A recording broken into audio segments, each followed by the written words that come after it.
Yeah, and we could possibly see Whisper now swap it up a little bit, get that Yule Scepter first for the Storm Spirit, because again, talked about it a little bit in the Puck matchup where you do have that Yule's out of Spear that is guaranteed. You will always hit it, you have to BKB it, otherwise you are going to get stunned up. You are going to get punished. But aside from that, this Storm Spirit does have a very free early game. Really 15 to 20 minutes, unless this Mars is absolutely really farmed, had a really good lane, it should feel like the Storm Spirit can very easily play on both of the supports on Beast Coast. Now, the only issue is that if he ever wants to go for a core kill, he is going to think in the back of his mind, is this Shadow Demon going to be behind him? Is there going to be another target that I have to look for? And to that extent, that's where we're going to need to see this Nyx Assassin really find those backline targets, really get in there and find those good Carapace stuns, just those good disables landing. Because if any disables land, that is going to be your start of the team fight. You land the impale, you zip in, get the kill, move on, next target. And that's something you could even do on the Juggernaut, just because he's not one of those stat king carries where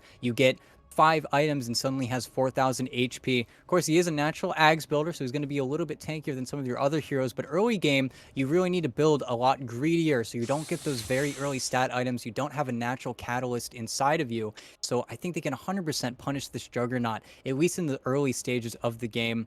And they have a good hero to kill that healing ward. Storm Spirit, kind of underrated for that fact, but you're always able to take it out of those fights where if they do drag on, you finally sort of have that damage be felt and be known. And that Keeper of the Light that's going to sort of pump him full of mana as those team fights go on. We're going to have to see that team fight execution coming out from Infamous, but there's going to be more for them to work with than if they had maybe that Ancient Apparition I was sort of alluding to where they have more burst damage potential, but they're leaning more heavily into Alone's game. They want him to have a very good, solid Storm Spirit game, and that's something to bank on. That's something I could 100% believe them actually putting a lot of value in, because Storm Spirit, it's one of those heroes that if you can get the map control, you can get those runes. We saw Gunnar almost pull his team out of the depths of despair earlier. It's just that strong of a hero where if you get enough space, you get enough time, you're going to hit those timings, you're going to have those really strong late game timings, and then you can possibly walk over your own game.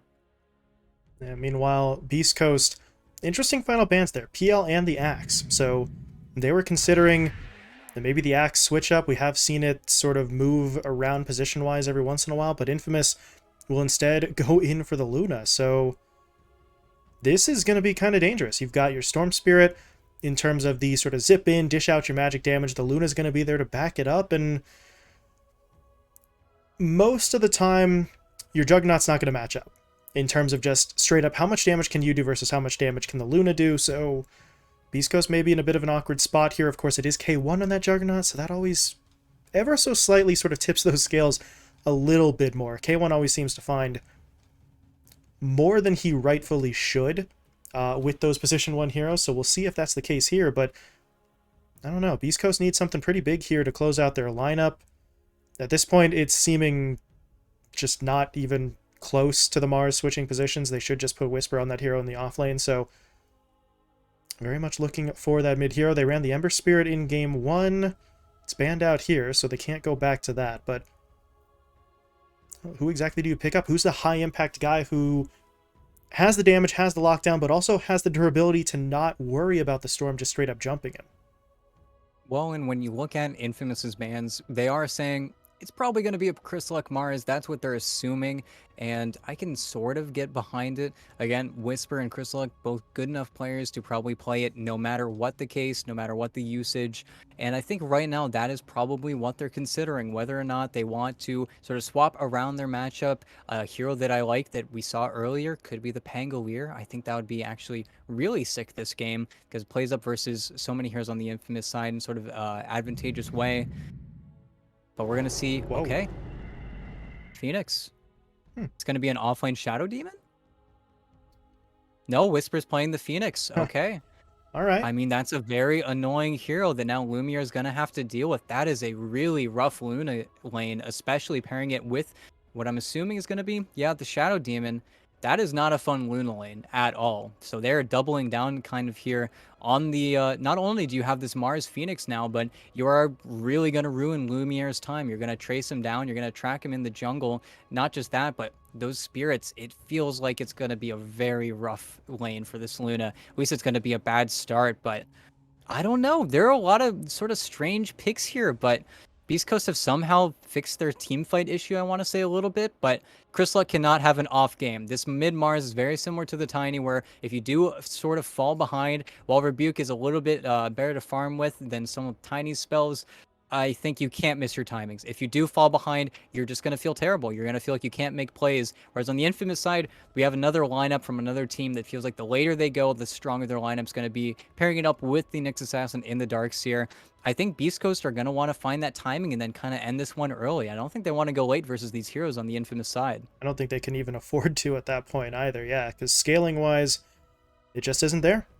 So early aggression may need to be the call from them once again. Haven't seen too many of these matches so far today really go all that quickly. We've been looking at, 45, 50-plus minute matches, the vast majority of our games so far, but if it gets to that situation here, I really don't know how Beast Coast handle that. You're basically going to be looking at K1 to save you in every single fight, because don't know how much damage you're going to get even from a mid-Mars, and the offlane Phoenix can certainly build up a lot of utility, but the damage is going to be more and more concentrated on that Juggernaut. So we'll see if they don't try to ramp up the tempo a little bit here early on that Beast Coast side, try to get Infamous on the back foot just as really quickly as they possibly can.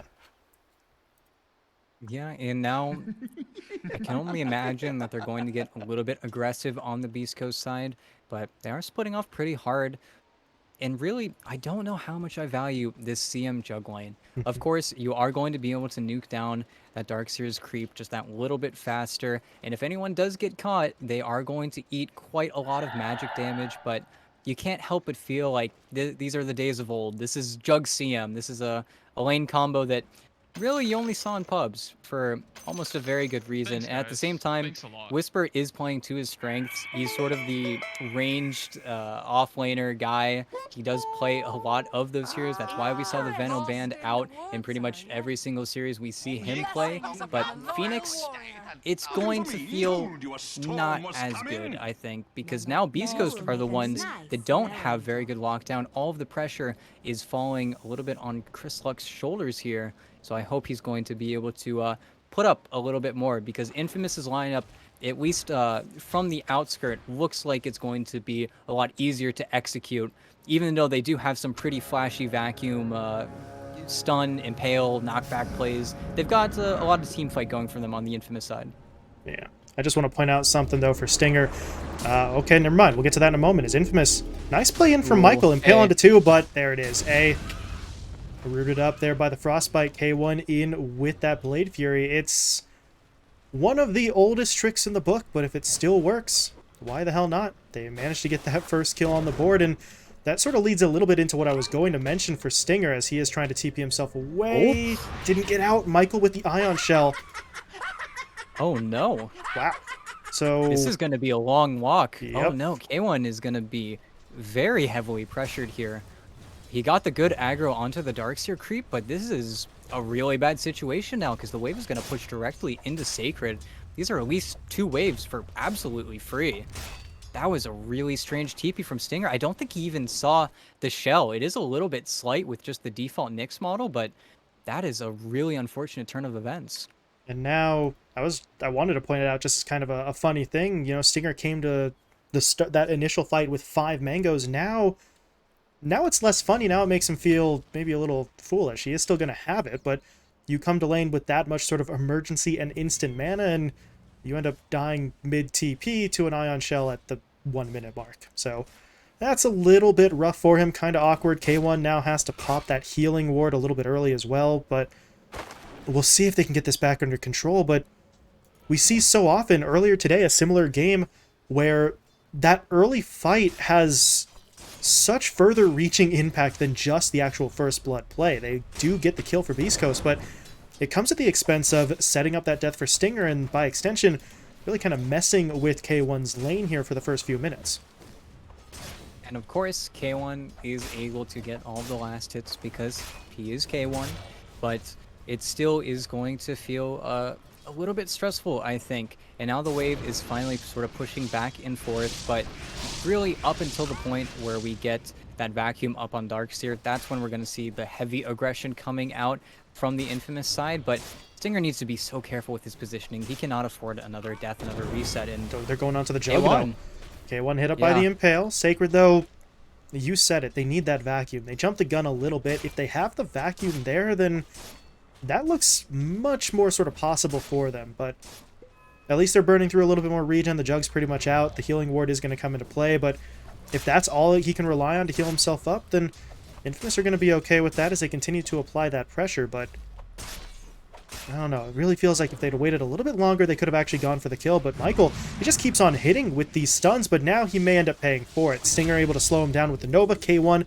hits him with the level 2 Blade Fury, and no, we said it was Stinger who had to be a little bit sort of aware of his own positioning and careful. It's going to be the Nyx Assassin who sort of gets punished there instead.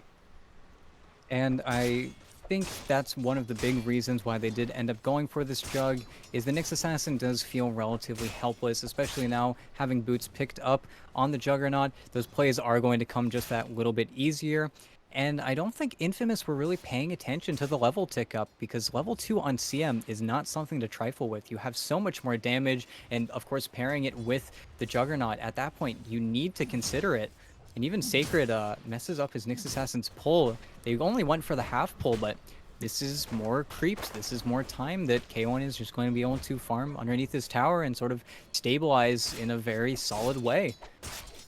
Yeah, he has done so much between himself and Stinger to really get this back under control, and I mean, you never would have guessed, outside of actually checking Stinger's stat line, that he had been sort of picked off there early. It's just really, I'm not going to say not mattering, but it's not having the impact that they needed it to, as K1 does get hit up by that stun, but now here we go again. Surge, however, yeah, there we go. Good bailout play from Sacred. Not going to let his teammate get caught out a second time. That is what they're going to need moving forward, because if you're Michael, you can't afford to just back off here. You have to continue trying to make those plays, so got to make sure Sacred is there to back you up as K1 and Stinger. That's a pretty aggressive push, but there was purpose behind it. K1 grabbed himself the Ring of Health while he's over at the shop, so not much of a risk there. Sacred's not exactly just going to come rushing over to start that fight, so picks up the ring, but now Michael's in onto him. The Surge is going to be there, but they need so much more. They need that Ion Shell to keep going, and Michael, yeah, you got to back it up a little bit. K1, though, doesn't want to get too far forward, but now the back, there it is, pulling him back into the fight. Nice Nova from Stinger, though, slowing it all down. K1 trying his best to get away, but there's going to be the Impale. Now it's Stinger, too. Yeah. Should be going down. Oh, get nice out of his way. Sacred, unfortunately, had to step past Michael there. Oh, my God, really? No, no, no! That's not okay. I mean, he goes down eventually, but Michael can't give himself up there. That's not legal. That's just... And it's kind of awkward now because Schofield TP'd bottom, I think, a little bit after the fact to try and clean it up. But this now leaves Whisper in a 1v1 versus Lumiere. Maybe it's okay, because I do just notice that Whisper did finish up those Tranquils. That's sort of the win lane versus Luna item, where now those beams, the harassment coming out from her, matters a whole lot less. But this bottom lane does feel a little bit awkward. I feel like we're going to see Schofield, yeah, sort of make those rotations around the map, trying to place him where he needs to go. Just TP's bottom in the long walk top. And they try to make a play again on bottom with that sort of Surge Impale play, but was unsuccessful, and you need to be careful. Schofield. Yeah. I mean, he's looking for the vision, can't really fault him for that, and unfortunately, he just runs into A, who was sort of stacking up the camps, and the man he's stacking those camps for was in the area as well. So Alone, kind of going to get a bit of a freebie on that one, but you're a Shadow Demon, you're 6 minutes in. He's not going to be worth a crazy amount of gold, and you get a little bit of information on your opponents. That's got to count for something, but Alone is going to start taking those stacked camps. He's very nearly got the maxed out Remnant. And this is a lot of gold into his hands. Yeah, he's just got the farming build. He's farming up really fast. Hasn't made any indication what item build he's going to go for, whether that is the double null wand, or if he just wants to go immediately for that Kaya that we saw earlier whenever Brio was on that Storm Spirit. But regardless, this is a really good start. In Chris Luck, he's a little bit too late. The stacks are already gone, and while it's very good posture-wise, and I like the control that Beast Coast are showing, this next arena is going to be really important for propelling Chris forward. I think these are his phase boots coming out. Yep, on the courier. If he can make a very clean, sort of quiet rotation towards that bottom lane, it's going to probably work out and most likely net them a double kill. I don't think he wants to go top, though. I don't think he wants to play on Lumiere unless he's smoked up. I think he really needs to get some way, some vessel to find these plays in the side lanes, because I don't think this hero farms very fast if you're just sitting him in neutral camps. And meanwhile, Schofield and Whisper sort of on the prowl in the north side jungle. They've spotted out A. They've got the disruption. Does Schofield want to commit for it? Not just yet, but Whisper, all right. Icarus dies forward. He'll do it himself. A gets taken down, so they lose the Coddle. They lose his courier as well. Chris Luck able to sort of spot that one out, so a little bit of extra gold being added on top of it. Chris Luck is able to contribute without having to commit that arena, which could now be used elsewhere, but this jump onto Alone, yeah, that would be pretty damn hard for him, even with the arena. They'd have to time it up He's gonna so chase him, maybe. perfectly. Yeah. Another rune for Alone. He just keeps guessing right. That's unfortunate for Chris Luck. Whoa. Bottom. Sacred going to get hit up by the Omni Slash, but they needed Stinger in position there. He's level 4, but he doesn't have a second point up in the Frostbite or the Nova, so doesn't have the range or the damage to really make that one happen. And K1, I suppose it was worth a shot, but that is your ult now down for 2 minutes, so the K1's not really going to be all too keen on pushing his way into a fight, which he doesn't really need to right now. He can just focus on that last hitting even further. He's sitting in second place right now in terms of the net worth, so you don't really feel too much pressure to get him involved, but now just about any chance is going to be taken away. But yeah, Lumiere got to get away. Chris Luck hits him up with the arena into, actually not the spear stun just yet, the rebuke first into the stun. And Lumiere will be taken down Alone, though. Oh, no, they spot him. They've got the Sentry Ward on the high ground, so he's not going to be able to make any sort of cheeky return play. Just has to walk out of there, and that's an Invis rune that gets kind of wasted. That is unfortunate for Alone. Now he even takes a stray spear for his trouble. And now we are getting in a little bit of an awkward position where Alone can't make a play necessarily versus the Juggernaut. He can't make a play versus Whisper. That is a level 8 Phoenix who is making very fast progress towards his Meteor Hammer. And you have to share the jungle now with your Luna, who can no longer lane top. I think the jungle is going to start to feel pretty cramped on the Infamous side, while Beast Coast, their heroes are a lot less greedy. They can get away with a lot more.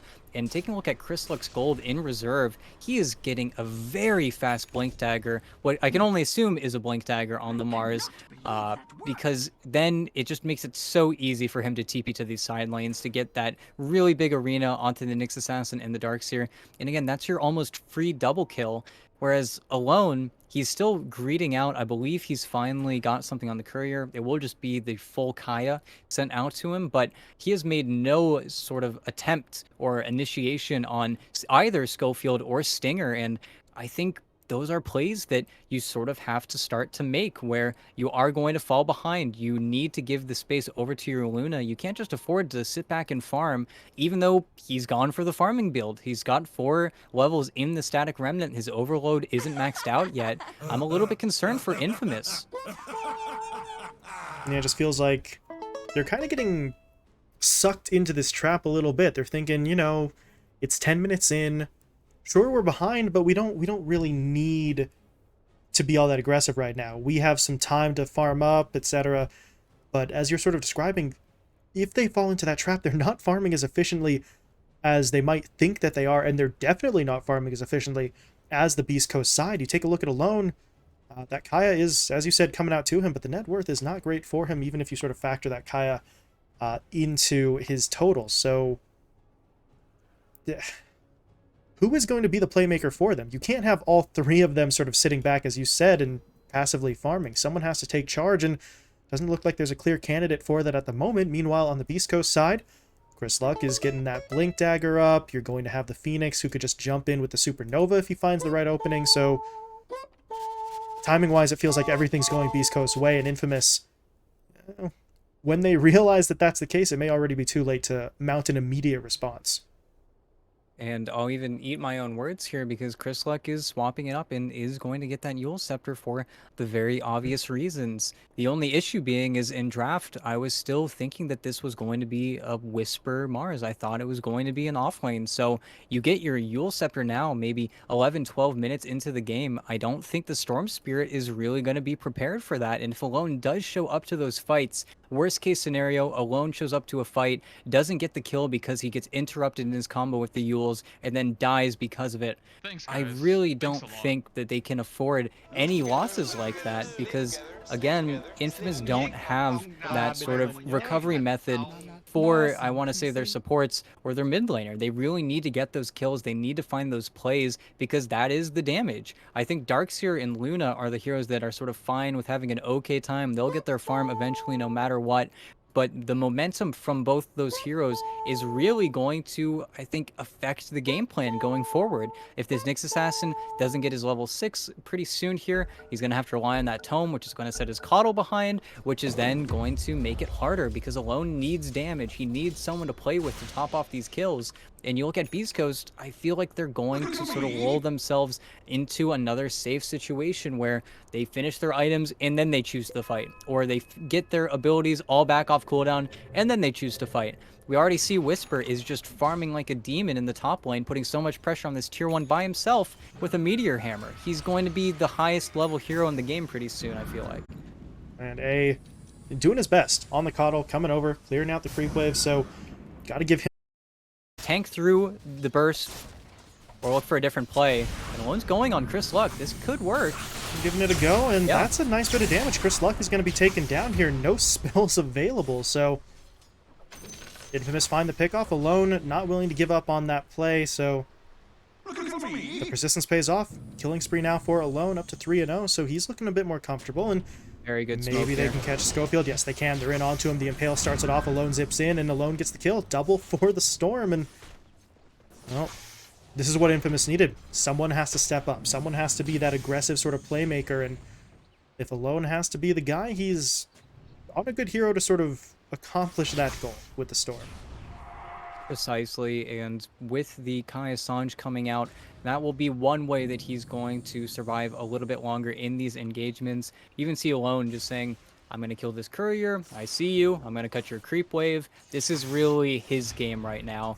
And up until that Yule Scepter is completed, which is coming out to Chris Luck right now, they don't have a way to pin him down. That's the issue with the Shadow Demon CM. That's the exploit that Infamous need to poke and prod. And I love exactly what they're doing with the Nyx Assassin and the Storm Spirit. They need to sync up. They're really the dynamic duo that needs to make space for the rest of the lineup. As soon as Alone gets forced to his side of the map, that's when the Lumiere is going to, I think, struggle a little bit, where you're not going to have that jungle allowed to you. You're going to get pressured a little bit more. And on the same time, Beast Coast, while they are less greedy all around, I think K1 is going to need a little bit more farm than anyone else to stay above. That's what Darkseer does to this matchup, where suddenly your carry is playing against himself a little bit, and now you need to consider whether your itemization is going to be exactly what you need. And I think we might see K1 avoid a few items here and there just because of that Darkseer matchup in mid.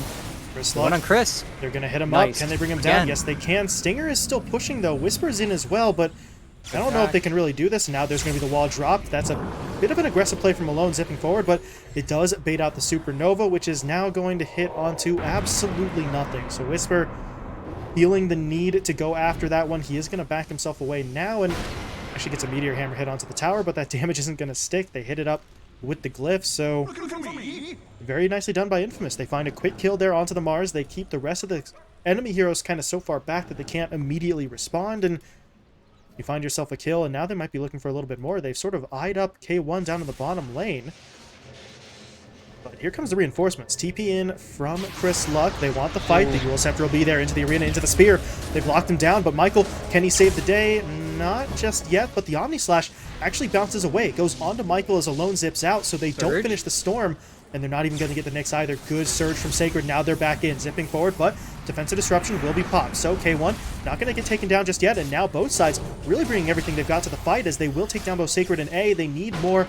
I don't think they're going to get it, though. Alone's able to jump out. Michael Well, he might just end up getting hit by the Yules, but Chris Luck can't close the gap in time, but he does get the Storm Spirit. That's an awkward spot, but good play from Michael. Stepping in front, gets hit by the Spear instead, but alone. He's still pushing into the fight. He sees an opportunity. He wants in onto Chris Luck, and he is going to be able to get the kill. Chris Luck too far forward. Stinger gets punished as well. And Beast Coast, I don't know. If you take the first half of that fight and you just cut it off there, things looked okay for them, but the greed on the back end really kind of, well, backfiring pretty heavily.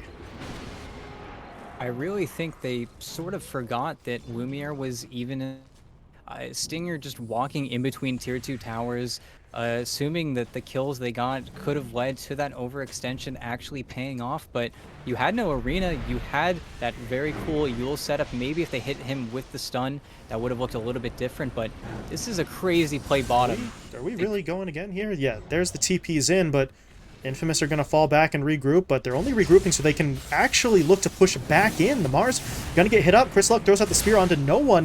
He does have the arena, but at this point, I don't think it's going to be enough to matter. The Eclipse is now coming in from Lumiere. The tower has fallen. Chris Luck is dead as well.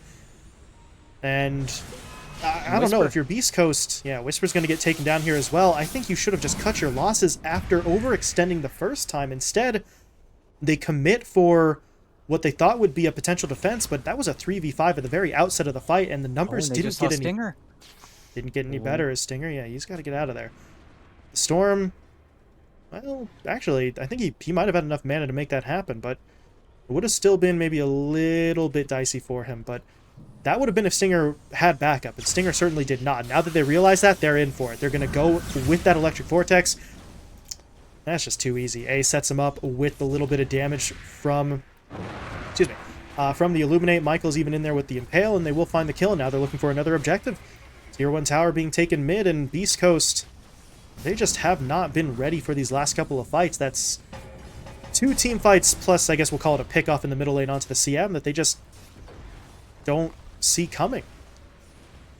And that's where the rotations get very awkward. It really comes back to Chris Luck diving, dying, TPing bottom, dying again, playing isolated from Whisper. And he knows that if he is far away from Whisper, that egg is not going to go off. They are going to focus it down. They've got very good heroes of getting on top of you. And that's where Beast Coast might need to take a step back now, because they've been punished routinely. They need to be a little bit more respectful of this Storm Spirit Nyx Assassin. They're finding a little bit too much here, and just continuously pumped up by A. With this Chakra Magic alone has so much more mana to work with than any other Storm Spirit typically does. And at the same time, Lumiere has been able to pick and choose his fights. He's been able to show up only when he wants to, and only on his side of the map. There have been very few instances where Lumiere feels like he needs to press into enemy territory to get that farm. He just feels like it's going to be pretty safe no matter where he plays. And look at Alone. Wow. He's crazy. That may have been a bit too much. Oh, never mind. He's able to get himself out. Oh boy. Even with K1 committing the Omni, they don't have the damage. Schofield is the one who dies instead, and Alone, yeah, really none the worse for wear. Sure, he loses a bit of health and mana, but he found the kill he wanted. He draws out that Omni Slash, and there's really no negative consequences. They are free and clear, and now Beast Coast are going to drop a pause on us as Chris Luck has sort of dropped out of the server. But plays like that for Infamous, it's just looking so clean for them, so smooth. These are plays that are not quite as straightforward as they look, but Infamous are executing at a high level, and Beast Coast's response have been staggered, or in some instances maybe just non-existent. And that's where I think Chris is regretting the Yule's purchase just a little bit. He could have had such an early blink. There's so many heroes that feel just out of reach, where if he's able to get on the Keeper of the Light, if he's able to get on the Darkseer, maybe these fights are going more in their favor. I think they're really struggling to find an initiation, and an initiation issue that they knew about from the get-go whenever they picked up this offlane Phoenix. I think right now, Beast Coast, they keep pressing Infamous for a fight, and now they're sort of Beast Coasting them from, just like in the previous game, where Infamous are not giving them that honest engagement. They aren't playing into Beast Coast's hand at all. And while the silver lining is that you do have this man named K1 Hector farming the other side of the map no matter what you're doing, it is not making it easy for you by any means. And Michael might get punished by the 4-man smoke, but you are fine with that trade. Yeah. He will die, but yeah, that's 4 heroes in the south side jungle, so they don't have to worry in the slightest about Beast Coast pushing onto the infamous side of the map. They're maintaining that control, and you'll sacrifice your Nyx Assassin there. He is the lowest net worth hero on his own side, so his loss is not going to be all that hard, especially considering the fact that, again, Lumiere just sort of keeps on going here. BKB is very nearly finished off, so you mentioned earlier on, Lumiere wasn't fighting unless he really wanted to. He was fighting on his own terms, and well, now there's more opportunities for the Luna to safely contribute to these fights, knowing that that magic community is going to be there to sort of fall back on. So if Lumiere wants to continue to sit back and keep on farming towards damage, he is free to do so. If he wants to fight, he has the means to keep himself safe as well. And really, we'll see in a few moments here, Chris Luck, he's got 2,300 in the bank. Whether this is going to be BKB components, whether this is going to be some armor, whether this is going to be that Blink Dagger that I so think he desperately needs. Something needs to come in the pipeline for this Mars. They need to spark these fights just a little bit easier, and they can't give a free time. He's been so impactful on this keeper so far with those solar binds, with those knockbacks from the blinding lights. And again, if you have the map control on your side, alone keeps getting these runes, and now it feels like he has a Mystic Staff in the pocket worth of mana, where this is going to become a problem that, again, the bandage on it is that K1 is farming. He is playing on the other side of the map. He's playing tandem to the Luna and coming out pretty much even with his Battle Fury. But if you look at it that way, Lumiere doesn't need a Battle Fury. He's Luna. He's going to be able to farm on par with you, and he has another item slot. That's why we see this Luna so scary, and she has a BKB of her own. They've 5-man smoked up, so they have to find something here. I feel like this is kind of easy for Beast Coast to read, but we'll have to see how they take it, because this fight could go either way, and it's on the Roshan side of the map. Yeah, it's not the most subtle smoke in the world, but if it gets the job done, I don't think they'll care. But it is worth noting, Chris Luck did go for that Blink Dagger after all, so if they don't jump in onto him first, he's going to have that opportunity to use the Blink Dagger effectively, but oh, okay. Michael's actually going to get picked up first. Now the arena gets thrown down. They've stunned up the Luna. The Supernova is going to work on the backline. Can Lumiere bring it down in time? He's desperately going after it. He will be able to get it, but it costs him most of his HP, but that's just not going to matter. K1 doesn't have the damage to actually finish him off, and this entire team fight is going to fall apart. Lumiere lives, and at the end of the day, it's Michael for 4. Beast Coast really felt like they had maybe sort of gotten the edge on their opponents on that one. Infamous's smoke play isn't quite as sneaky as they thought it was, but they just power through. They didn't really have to care. Maybe we lose the element of surprise, but we're still stronger in terms of the flat damage output that we can throw out, and yeah, Beast Coast couldn't quite hold their ground.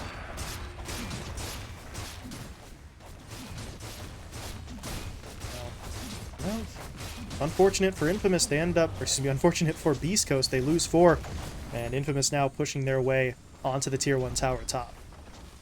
And that's where I think Lumiere did a fantastic job sort of hiding the fact that his BKB was accomplished, that he was ready to fight, that he was battle ready, as well as K1 with a slight misplay where I think he was stuck in his Omni slash. He felt like his hands were tied a little bit and not able to really defend or make the fight to kill that egg that much harder for Lumiere. Lumiere really got to just focus it down, didn't have to care about anyone in the world, and Chris Luck got pushed so far away to have that arena. He really had to cut and run. He plopped down the arena, saw that his Juggernaut was dying, and he wasn't going to let it be a full 5-man. Once the supports got caught by that Storm Spirit, again, Michael in alone continued to find these plays. They continue to find these heroes, and unless you're getting that save from Schofield, Schofield can't save himself. You don't have other heroes to really defend him unless you're finding that Yule Scepter on the Storm Spirit, and Chris is still struggling to get those good initiations. They're struggling to find anything on Beast Coast right now. Yeah, it just feels like they're not taking much initiative themselves. You thought maybe with that last fight they could turn their opponent's aggression against them, but obviously, as we saw, they didn't quite play out in the way that they wanted it to. So this reactionary style is not doing them a whole lot of good. Infamous have jumped out to the largest net worth lead of the game here at a bit over 6K, so they are looking strong, and this is where things get even more concerning. We're sitting about 23.5 minutes in. The longer this goes on, the more we push towards that late game stage, the less likely it's going to feel that Beast Coast can pull off some sort of comeback. Their lineup really doesn't feel like it's going to scale to the degree that Infamous can. So they need to try and do something a little bit dramatic here, a little bit drastic, and we do see them pushing into the pit, but Alone's going to break that one up, jumping in with the BKB active. Going on to Schofield first. Defensive disruption, though, will buy him some time, but Alone, he's just set up. He knows he wants the kill. He is going to be able to get it, and now he should be getting away as well, but buyback is going to get Schofield back in, but Lumiere pops the BKB as well as the Eclipse. He's pushing forward, looking for the damage. Whisper trying to hold off on that ult for as long as possible, but at this point, I mean, they've got to throw it down, but by the time they do, not entirely sure if they're going to be able to win it, but well, Sacred does get ticked down. Alone was forced away. They don't hit him with the actual stun, but they've got him trapped up, so they will finish that off. Alone gets taken down. They have to sacrifice another support as Stinger will fall in exchange, but now Whisper, he's on the run. Lucent Beam locks him down. The illusions from K1, or the illusions of K1, rather, going to end up murdering his teammate as K1 now has to try and get away himself. Blade Fury is back up in 1 second, so he should honestly just be able to Blade Fury TP if he really needs to, but Infamous are not going to continue chasing, but at this point they don't need to. They stopped the Roche attempt, they find 4 kills, they force out a buyback or 2, and now the pit is under their control. They see as well K1 showing in the bot wave. They just know that it is now theirs, and now this is an Aegis. Unfortunately, they are going to kill it and give it to Lumiere. I think Alone would like it as well, but what a crazy jump from Alone to start all of that up. Immediately going again for Schofield. He's unable to save himself. He's unable to save anyone. You even see Alone go pretty much AFK on top of the disruption, puts down 2 remnants, chases that Shadow Demon till the ends of the earth, and Infamous are playing around their item timing so much better than they did in the previous game. That was just purely BKB on Storm Spirit, going for the contest onto Roche, and up to Infamous just having the game sense, able to make the play and go for that split-second decision to just run at their opponents. It's a decision that a lot of teams, I think, struggle to make, where we do see a lot of Roches go to the team that's behind just because they have the gall to step their toes into the pit. But now we're getting to a situation where you are looking for those luxury items. Whisper is trying to get a Shiva's Guard. You need a BKB up on your Mars now, and K1, none of the items he's really going for are going to feel fantastic, because this is the issue with this Luna hero. You get a Daedalus, and then suddenly melee heroes don't feel like they can walk up. They don't feel like they can make the path. And this Lucent Beam, this Ag Shard, we talk about it so much, but versus Shadow Demon and Crystal Maiden, if they ever get caught by those bounces, we've seen so many heroes shredded today by that Daedalus. It's just not going to feel fair. The high ground defenses are going to be so difficult. Even Whisper might want to really expedite this plate mail because he needs the armor. They need something to mitigate this damage. Otherwise, it's going to feel like nobody can stand in front of this Aegis Luna, and you're going to lose your buildings. Yeah, the options starting to run a bit thin on the Beast Coast side. They need something, but the last time we said they needed to do something sort of dramatic, they tried for Roshan, and we saw how that played out. So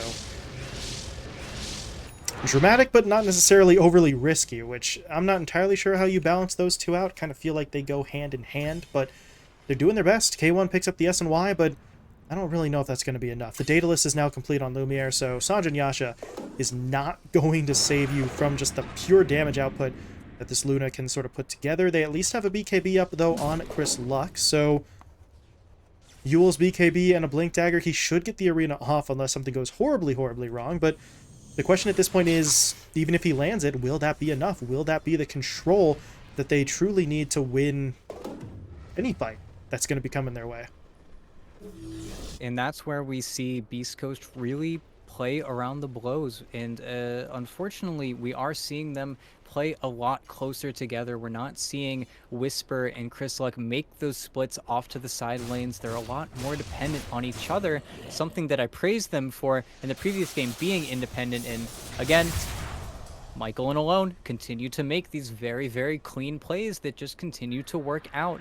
Schofield has gotten no game. He's gotten no space. He just keeps getting punished. Fantastic blink from Chris Luck, but this is not solving anything. This is just, again, a band-aid, because K1 gets to split off to the top lane, but you're losing your mid T2. Yeah, it just feels like sort of scorched earth kind of policy. You have to give up space for time and hope for the best, but how much is this really going to work out? K1's pushing the high ground here, so he is going to get some damage onto that tier 3, but look at Infamous. They're actually staggering or attempting to. Yeah.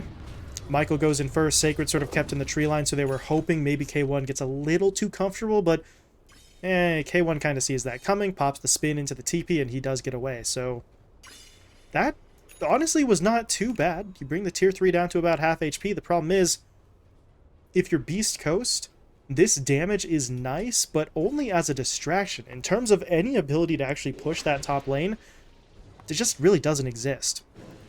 But And now look at the engagement. Chris Luck, They what's see he him. doing? He's looking, he's trying. They're going to go in. They've managed to catch out one, trying to bring down Sacred as quickly as they can. Do they have the damage to do it, though? K1 is spinning his way forward. They do find that first kill, but it comes at the cost of Schofield. Now Whisper's in trouble as well. He's going to pop that Supernova, but they're trying to fight their way through it. Nobody's actually focusing it down, though. This is a bit of a problem. They're going to stun up Michael, and they burn through the Aegis as well. Lumiere has... well, he has the Eclipse and the BKB. I just don't know if that's going to be enough. He's trying to fight his way through it, but now alone, zipping back in, looking to provide those reinforcements, and now they just might be able to make this one happen. Chris Luck has fallen. They're going to try to get Whisper away with that Icarus dive, but he will still die as Lumiere hits him up with the Lucent. And that is a pretty costly fight, but at the end of the day, Infamous do win it. But 3 heroes dead and the Aegis expended. I suppose you don't lose Alone or Lumiere, but Beast Coast are getting closer, ET, if we want to sort of look for silver linings, but that's still a rough one. And it exactly happened there where K1 for a second thought, okay, I need to run at the Luna, get sort of the heat away from my teammate. Unfortunately, the egg had to be used on the Aegis. It just had to go. You had to make sure that the supports were not going to get it out. If you didn't kill the Nyx Assassin there, that fight would have gotten a whole lot worse for you. And now K1 does have to TP out of bottom, but he's not able to approach this Luna. This is the big problem with these carry matchups, and maybe allowing yourself to get last phase Luna'd is not something that Beast Coast should allow anymore. In Lumiere, going for a very Lumiere build actually has an Aghanim Scepter now, completely finished on his hero. Pair that up with the level 25, and any hero without a BKB. Now these supports are going to be preyed on even further by everyone involved on the Infamous side. K1 loses his MKB component as well. There's just not a lot going right for Beast Coast right now. And now Infamous, because of that fight going as well as it did for them, can refocus if they'd like to towards that Roshan. They probably won't poke or prod at the high ground unless they get some pick. But Oh, Whisper. Schofield, or yeah, Whisper. He does pop the BKB into the Icarus. That's going to get him away, so... I mean, he's not dead. You got to pop a BKB charge there, but the alternative was getting picked off in a situation where... actually, I don't think he had... yeah, he didn't have money for buyback, so... probably for the best that he does back himself out. Speaking of backing out, Chris Luck blinking away just as Michael tries to set up on him, but now it is siege mode. The Nyx Assassin will burrow in, and can Beast Coast hold the line here? That is not going to be easy for them. Whisper, uh-oh, Whisper just got stunned. There's going to be a lone jumping in. That forces out the Supernova, but yeah, they can't kill him, so they do have to back themselves away, but Supernova down. Nothing lost. They just simply back themselves out. Lumiere is even going to TP himself. Ooh. TP himself out. Got pretty close, but he TP's out to try and put a stop to K1's push. What He is... is once again going for the split push, but back down bot. Schofield, he got jumped in on. Stinger's now in some trouble as well. Chris Luck even low in HP. They really are not taking this fight in the way that they need to, and considering K1 was pushing the top lane when they went in, I don't... and they recall him. They kill the play. No. And now they're going back bottom. It Yeah. was a beautiful 3-man pull from Alone, but this is a disaster now. They don't have egg. They're running out of gas in the tank. They have Omni Slash, but this is going to be a very hard base defense. We'll see if they have it in them. Lumiere, he's going to lead the charge. Creep wave coming in. Beast Coast.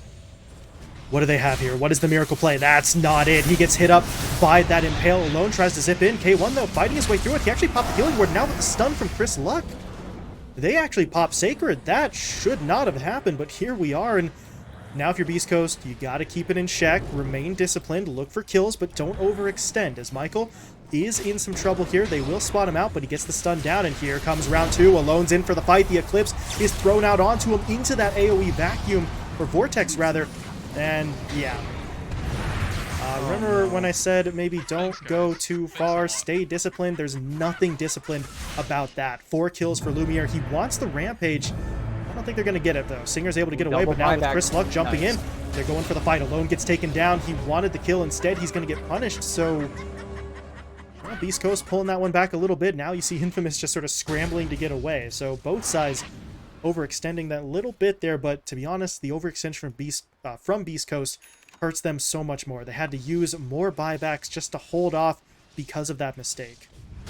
and you take a look at the vision advantage bottom, the real big difference maker in that fight, as well as I think underestimating the Eclipse, the Aghanim Scepter, and Michael just burned all of K1's mana. He was unable to pop the Omni Slash no matter what, but getting to the point where you can't even spin, I don't think K1 can allow himself to play on that deficit. I don't think he can allow that to happen because exactly that happens. You get a 3-man pull again from Alone, and they're fighting on the runes here, but This is not a good idea. Chris Luck Ooh. immediately jumped in on his BKB pos, but that means Stinger's just going to get taken down immediately, and Chris Luck, right click him. can he make it out? There's going to be the Lucent Beam. He's dead in the water. There's no way he gets out of this one. Chris Luck falls. K1 now has to use the Omni just to try and keep himself safe. The problem is they all group up, so he stays in the exact same position, and now he may very well fall. Schofield tries to bail him out with the defensive disruption. It's going to cost Schofield his own life, but K1 does manage to survive. At this point, though, Beast Coast, I mean, they're running out of options. Their buybacks have been almost entirely expended. Whisper has one left. And if you're Infamous, you end up losing your Nyx Assassin. He bought back right away. Michael's right back in. Roche is 20 seconds away from respawning. So it just feels like Infamous are taking every possible advantage in these fights. And Beast Coast, I don't know. Sometimes they can't seem to get out of their own way. These last couple of fights have seen some issues with their execution. Speaking of which, Whisper... Michael again. Can they finish him off, though? Oh, the back pulls him back in. No Icarus dive away for Whisper. He's dead. Does have his own buyback, but at this point, how much can you do here? He can buy back, he can pop Supernova, but K1's not in the base, and Chris Luck is still dead for 35. So maybe he can throw out some Fire Spirits, try to slow things down a bit, but it's not really going to be a perfect solution. But K1 wants it anyway, but so too does Alone. Pushing forward, getting down the Vortex. Schofield's already dead. Whisper's dropping low as well. BKB active, but the physical damage is going to force out the Supernova, and it's just over. K1 falls. The Supernova egg will not go off. He does kill Sacred before he dies, but yeah, and that's it. GG called. Infamous. That's exactly what we needed to see from them after that Game 1 loss. They had lost 3 straight matches as well, but they regroup. They come in with really the perfect strategy for them and for their own play style. The East Coast weren't ready to deal with it. Yeah, Ian, just standout performances from both Alone and Michael. They did exactly what they needed to do. And maybe you are giving up this first pick Nyx Assassin. I think Beast Coast, while it is a very Beast Coasty draft, I think they had a very good game plan. They had a very nice lead, honestly, coming out of the first 10 minutes, where maybe Alone is sitting on 2k gold. He does just buy the Kaya, but Chris Luck could have a Blink Dagger at that point. You have this Meteor Hammer on Whisper. You have so many levels. I feel like if 1 or 2 of those eggs get off in the early game that otherwise they shouldn't, just because of how good a game Whisper's getting, I think they really overestimated themselves in those early team fights, and then they continue to get punished for it. Albeit those were some fantastic pulls, some fantastic zips coming in from Alone that really just pulled apart Beast Coast. Then they had those weird engagements where you're suddenly committing on all these heroes, no buybacks are available, and you continue to play into the Nyx Assassin, you keep diving him. I can't believe K1 let all of his mana get burned bottom. That one I still don't understand. But then you have the cool itemization coming in from Lumiere, the Ags, they just died during impils, they died during pulls. Everything that Infamous really had going for them, it just felt good. It just felt really nice. And they played around that coddle so nicely. It just that extra mana that let the Storm Spirit get away with way more plays. It just feels like a really good Infamous draft, as well as just standout plays from pretty much every member. I think Sacred was really the quietest one or the coldest one out of their team, but he was constantly getting those illusions, getting those pullbacks, and he was sort of letting everyone else on his team's job way easier. Even though he wasn't the most farmed Darkseer, he wasn't the flashiest Darkseer, but Alone didn't need it. He was finding the plays on his own. Yeah, and it's just, it felt like everyone did their job. Lumiere and Alone combined for 30 kills and 3 deaths between the two of them. The assist count for the rest of the team, A 25, Sacred 25, Michael 24. So every single time that fight broke out, every member of Infamous was right in the middle of it. And it's kind of weird the way that the supports went. We looked at that Coddle when it was picked up as sort of just being kind of a battery for Alone, and he does serve that purpose incredibly well, but 25 assists on your Keeper of the Light. He was not just there to throw mana at Alone. He was in the midst of it all, and You compare that to the support performances on the other side, Schofield 0 and 13, Stinger 1 and 11. So the support duo for Infamous really just sort of steps up perfectly, while Beast Coast's decisions were kind of questionable, which to a certain extent it's not their fault. You have a Shadow Demon and a Crystal Maiden going up against a Storm Spirit, you will be picked off. That's inevitable. You can't prevent that, but you couldn't really do much outside of those deaths either. It always felt like they were on the back line. They were sort of looking over their shoulders. Anytime Beast Coast were trying to push into a fight, they were getting picked off almost immediately. So when 2 of your 5 heroes are dead in the first 2 to 3 seconds in every single team fight, there's only so much you can do, and Beast Coast really could not adjust in time. Yeah, and that's where when you pick up the Storm Spirit, where you pick up this Ember Spirit, and you have a very low lockdown lineup on the Beast Coast side. The other example, we could pretty much put this right over that Hoodwink Abaddon that we also see. If you can get more than one target, if you can go on 2 heroes at the same time, and you aren't getting any lockdown from your offlaner either, I feel like we could swap the names of each teams, and then it would feel exactly like the previous game. I feel like we got a complete role reversal, both draft and play-wise, from both these teams. Yeah, Infamous digging deep, not letting Game 1 get to them. They put together a fantastic performance for their first win of this group stage, improving their record now to 1-3 with this 1-1 draw. But they're not done yet. Infamous with another opportunity. They are playing up in our next series as well. They are going to be facing off against Team in one final best of 2. So we are going to be pushing into that one momentarily. I think we're giving Infamous a little bit of a break here because obviously they have to play a consecutive series. So in the meantime, it is time for a word from another of our sponsors. This time it is Mate Mate. You can purchase your Mate Mate at bts.gg/mate, all one word, with code BTSDota. If you use that code, you get 15% off of your order, you get free international shipping, and if you use that code and make a purchase as well, you are entered into Mate Mate's grand prize giveaway. They're giving out a whole ton of stuff. We've got gaming chairs, we've got an entire PC tower, just a whole damn rig for you, as well as some Razer mouse and keyboard bundles. There's the word. Good job, me. But yeah, lots of stuff being given away from Mate Mate for those of you who use that discount code. So you can head on over to bts.gg/mate mate. Remember to use the code BTSDota on your order, and you will be entered for the chance to win some goodies. So always nice. You get yourself something to drink. You get yourself a chance to win some pretty spectacular prizes. So thank you to Mate Mate both for sponsoring us and for putting together that giveaway. Good luck to you all out there. Hopefully you can win yourself some cool stuff. But with that, we are moving on. Final series of the day coming up here. It'll be Infamous in action once again, facing off against Team in about 5 to 10 minutes. So we're going to be stepping away for a moment, but we'll see you then.